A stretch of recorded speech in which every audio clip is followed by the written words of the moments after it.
Today I want to talk about, the truth about habits. This is something that we all read about, we all talk about with friends. We've heard kind of old wives' tales about this for our entire lives, and there's just a lot of misinformation out there. And so really today what I want to do is tell you the truth about habits. So when I first started doing applied behavioral science work, I've worked in applied behavioral science and technology, the technology world my whole career. The world of applied behavioral science is all about how do we make our app or our product as engaging, as habit-forming as possible, right?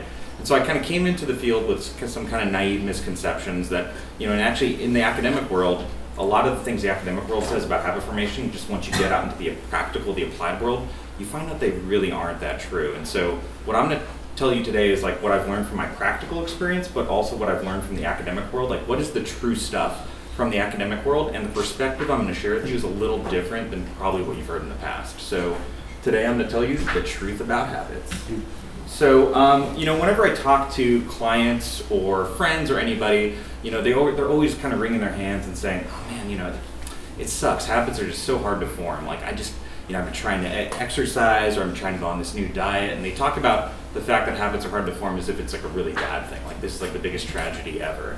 But actually, I think we all should be very grateful that habits are really hard to form, because habits are really a double-edged sword, and you really have to think very careful about specifically what you're trying to make a habit, because what's worse than doing something bad once? It's doing something bad all the time, right? And so thank God habits are really hard to form. So I just want to give you this little shift in perspective to start things off, which is that you really need to think carefully about is what I want to do really the right thing? And you should be very happy that it takes weeks, months, or sometimes even years to form habits. So with that kind of out of the way, I want to ask you guys, how long do you think it takes to form a habit on average? 21 days. 21 days? Any other? 60. 60 days? Okay, cool. So, sometimes whenever I ask this question, I'll get crazy answers, 7 days. I would love to have, actually I don't want to have the brain of these people based on what I just said, but in theory, I would love to have the brains of these people. Some people say 21 days. This is this classic number that's thrown out there. It seems to be, people have tried to trace the origin of this number, and it was actually this plastic surgeon, I think, came up with the number in the 1960s, this guy Maxwell Maltz, who wrote this book, Psycho-Cybernetics, but he's not really a behavioral scientist. He just was a plastic surgeon who had these kind of crazy ideas about behavior and habits and stuff like that. He said 21 days, he pulled it out of the hat, I think. Some people say 1 month, but the actual answer for how long it takes to form a habit based on the most up-to-date research is it's about 66 days on average. But this number is actually lower than the real number, because the researchers that did this study, they looked at this number of 66 days is true only if you kind of put into the average simple behaviors every morning when I get up I'm gonna drink a cup of water, stuff like that these tiny little habits that are just kind of nothing habits. So the actual answer is 66 days, but for things that are really meaty, the types of habits that we're trying to form, it's really going to be 90, 180. It's going to, the habits we care about are going to take a long time to form. So this is not an overnight thing. This is not a 1 month thing. This is, for each habit that you want to form, it's a true quest that you have to go on, and you have to look at it that way. And so, of course, more complex and effortful habits are going to take a lot longer to form than kind of 66 days. So just kind of step one for your habit formation journey is just realize the gravity of the task, right? This is not some simple thing where you're just gonna for the next 20 days or next 21 days or next 30 days, I'm just gonna do this thing and magically, I'm just gonna automatically do it the rest of my life and it's gonna be wonderful. No, it takes a lot more time than that. It's a lot harder than that. So that's kind of step one, realize the gravity. And so same thing right here.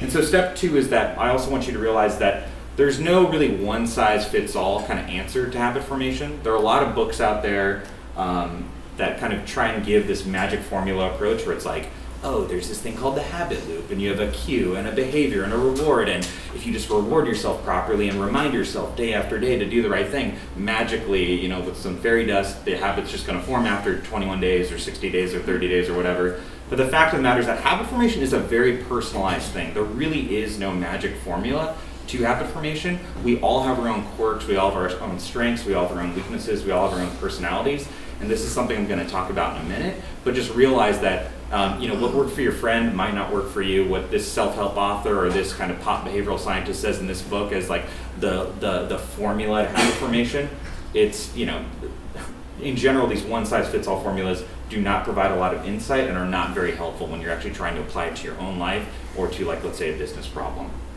So this is just the habit loop. I just threw it there.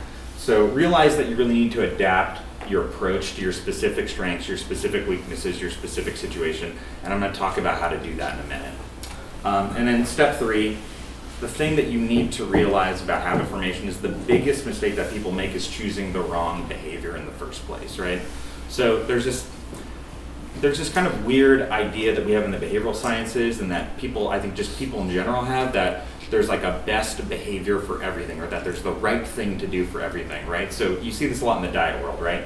Everybody has their kind of a diet obsession. Certain people will say, oh, you know what, paleo diet, that's the way to go. This is the only way to eat, and like if you're not eating this way, like you're gonna fail. Or other people say, oh, you know what, actually being like more pescatarian or vegan, that's the way to go. You know, you gotta eat this way, and this is the only proper way to eat.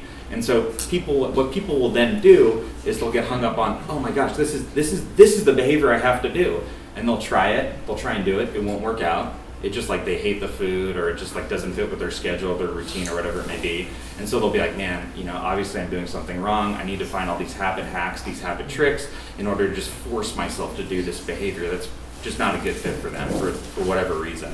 And so people will try all these hacks. They'll try and set reminders in their calendar. They'll try and like reward themselves at the end of the week with like a cheat meal or whatever it may be, just so that they stay on track. And this is just a silly way of going about things. If you have to go through all this and find all these little hacks and tips and tricks to do something, it's just not the right thing for you. And so the process of figuring out for your specific goals the right behavior that will just fit into your routine, your schedule, into your strengths and weaknesses, that's the key. That is the whole core. That's the art of habit formation, and that's what I'm going to talk about today, and that's the perspective you need to have. Your perspective shouldn't be, oh, I need more reminders, or I need to reward myself, or I need to like find like this cool crazy morning routine the self-help blogger talked about. That should not be your approach. Your approach should be, okay, let me like look clearly at myself, look at my situation, and figure out for my goals what is the right behavior to do. So that's what I'm going to talk about now. Really what you guys need to do in your habit formation journeys is you need to go through a specific process to find the right behavior, the best habit for your goals, right?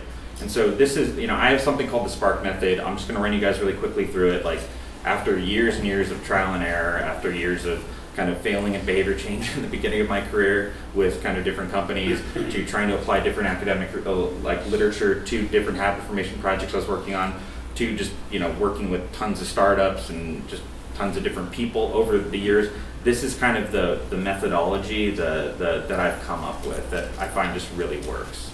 So step number 1 of this whole process is you really need to, as Michael was just talking about getting very clear in your goals, step number 1 is always to get clear in your goals. Like what is the outcome that you want to actually reach? Like what are you trying to do?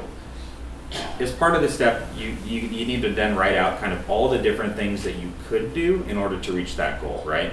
Because as I was just talking about a minute ago, the problem with a lot of habit formation stuff out there today, or the perspective that people give you, is like, cool, they don't actually ever really question the behavior that they're asking you to do. They say, here's the behavior you want to do, like you want to go running or you want to go work out at the gym every day. Okay, let's just think of a million ways of making that marginally more effective, when really the right approach is taking a step back, saying, okay, cool, where do I want to be? What are my goals? What do I actually want to achieve? And then thinking more strategically about, okay, what are the different paths to get there, and which path is going to be most advantageous to my specific psychology.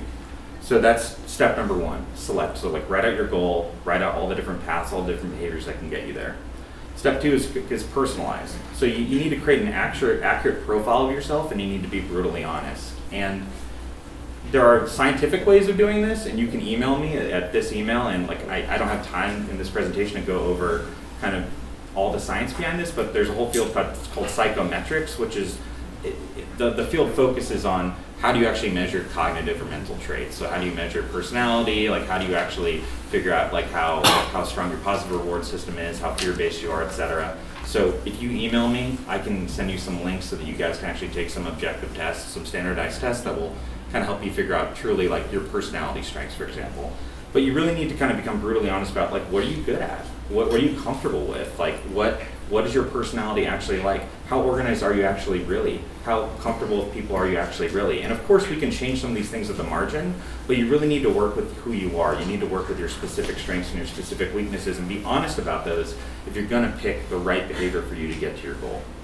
So step 3 of this whole process is you pretty much take this personality, this personalized information that you just came up with, or that you just kind of collected together rather in step number 2, and you use that to kind of look at all the different paths towards your goal, all the different behaviors you can do, and say, cool, like based upon me, my strengths, my weaknesses, who I am, how simple would this behavior be for me? How would it fit into my schedule, my routine? How enjoyable would this be? Would I actually like doing this? Would I actually like weightlifting, or should I actually take a different form of exercise in order to get to my goal of becoming more fit or whatever it may be? And is this thing actually exciting to me? And am I attracted to it? Is this something I actually want to do, or does this seem like something that like just I would need to just be pushed kind of over the hump to keep doing, right? So that's step number 3, is really kind of taking this personality information, this specific information, and applying it to kind of filter through all the different paths you can take.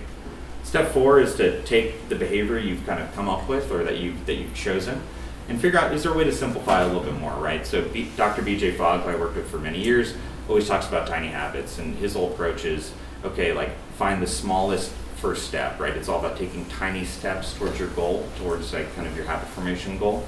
And so the classic example he uses is flossing one tooth. Oh, you want to, floss your teeth every day? Well, instead of trying to floss all your teeth every day, just say to yourself, I'm going to floss one tooth each day. That's his example. So, the whole idea here is, okay, like reduce your behavior as much as possible, but you don't want to reduce it too much because, to be honest, I think flossing one tooth sounds kind of lame. Like I would not be motivated to even floss a tooth just because it's not exciting enough for me. I don't believe that it's actually going to help my kind of oral health. So I would need to I probably wouldn't reduce it that much, but you want to reduce your behavior enough so that it's still exciting, but that it's, something that's easy for you to do. And then step 5, this is kind of an optional step, it's keep. So if necessary, add a reward to your behavior so that you keep on doing it. And by reward, I'm not talking about like paying yourself for doing the behavior, eating a piece of chocolate or anything silly like that. Like, really, if you look at the psychological literature and you spend a lot of time looking at what really motivates humans, you really kind of find that we really are motivated by, like, I'd say the 2 most sustainable, powerful rewards are what I call progress, and then like kind of social rewards. So we are social creatures. We love getting attention from other people. We love getting praise from other people. We love gaining in status kind of within a hierarchy. We love kind of winning and kind of, kind of being able to gloat over our friends. So that whole category of rewards, those are called social rewards. It's one of the reasons why, or it's the main reason why Facebook, Instagram, all these things like that are just so compelling, so addicting, right? You go on there, you get all this amazing positive feedback. You post even a silly article, 5 of your friends will like it, a couple of them will comment on it, right? Like we love getting attention from other people, just how we're wired just through millennia of evolution. The second thing that really kind of juices us and motivates us that's really sustainable is the feeling of progress. We all why are you here, right? You want to grow, you want to get better, you want to see yourselves kind of just becoming better and better people over time. You want to see progress throughout your life. And we want to see this throughout every area of our lives. And so if you can kind of figure out a way for any habit formation kind of task that you're on to quantify or to visualize your progress and just see, it becomes very easy, like when we're growing up and you look in the mirror every day, you don't really see yourself changing just because you get used to these small gradations, these small changes you're making. But if you look at a picture of yourself from 5 years ago and then today, just that when you have that big, when you can actually visualize something like that, you're like, whoa, I've changed so much. Same thing with having like a calendar where you put X's on it, right? And you can see, for the last 180 days, I've done this thing every day. Oh my God, that looks really impressive. That looks really cool. Figuring out a way to visualize your progress, I find is very, very important and can really help a lot of habit formation initiatives. So, but really all the magic to this process happens in steps 2 and 3. Step 2, just to remind you once again, is kind of really understanding who you are and just doing a deep profiling of yourself. Step 3 is kind of using that profile to figure out what is the best step, what are the best behaviors for you to do. And so why do we do this? I mean, the reason really is that, so if you look at kind of the personality psychology, the trait psychology research, people, their personalities stay pretty stable throughout the lifespan. There are some longitudinal kind of trends. So like people tend to get, for example, less neurotic throughout their lifespan. People tend to get a little bit less extroverted throughout their lifespan. They tend to get more agreeable throughout their lifespan. So there are these kind of like macro trends, but like individual personalities, if you have somebody take a personality test when they're like 15 and then again when they're 50, if you control for kind of these general changes that seem to happen for most people, personalities will change a little bit. They'll change at the margin, but it's not like you have somebody who's like an extreme introvert that becomes like a wild party person, a wild extrovert, right? Like our personalities are largely genetically determined. So you probably won't dramatically shift your personality, but you can change your behaviors. And if you change enough behaviors, you can shift kind of like your life, you can shift your personality enough to be really kind of meaningful and to really help you kind of achieve the things that you want to achieve. So I think it's really important to focus on kind of behaviors rather than focusing on, I want to change who I am, I want to change myself. You probably will not change yourself. You probably are not going to dramatically shift your personality and who you are. So don't focus on that. Instead, focus on, for my personality, for who I am, what are the right things for me to do? Be strategic about your strengths. Be strategic about your weaknesses. We all have strengths, we all have weaknesses. Some things that seem like weaknesses can be great strengths. So you need to think strategically about that and picking the right things for you to do. And so in this course, kind of in all the work that you've been doing and in Jeff's book, you've been given a ton of strategies that you can do in order to improve your power positions, right? So I think that what could be really useful for you guys is to write these out in just a really long list, as I was kind of talking about in kind of step one before, and then score them with your strengths, weaknesses, and personality traits in mind. And email me, I'll send you guys kind of some info about tests to take or whatever it may be. And you can use those to kind of score all the different behaviors and kind of pick one of them, focus on it for a couple months. I would even do 90 days. Focus on, take 3 months per power behavior that you really want to ingrain, what you think is the right power behavior for you to do. Take 3 months, just focus on that. Just really make that your quest for the next 3 months. And then when you feel like that is fairly automatic, when you feel like you're doing it consistently, pick another one. But kind of be very strategic about which behaviors you pick. Don't be unrealistic. Take your strengths, your weaknesses, your situation into account, and then just repeat that process. And I think that that's the best way to really, based upon my experience, based upon the academic literature, based upon just what I've seen work, I think that that's the best approach to have formation. So I will leave you guys with that. Thank you.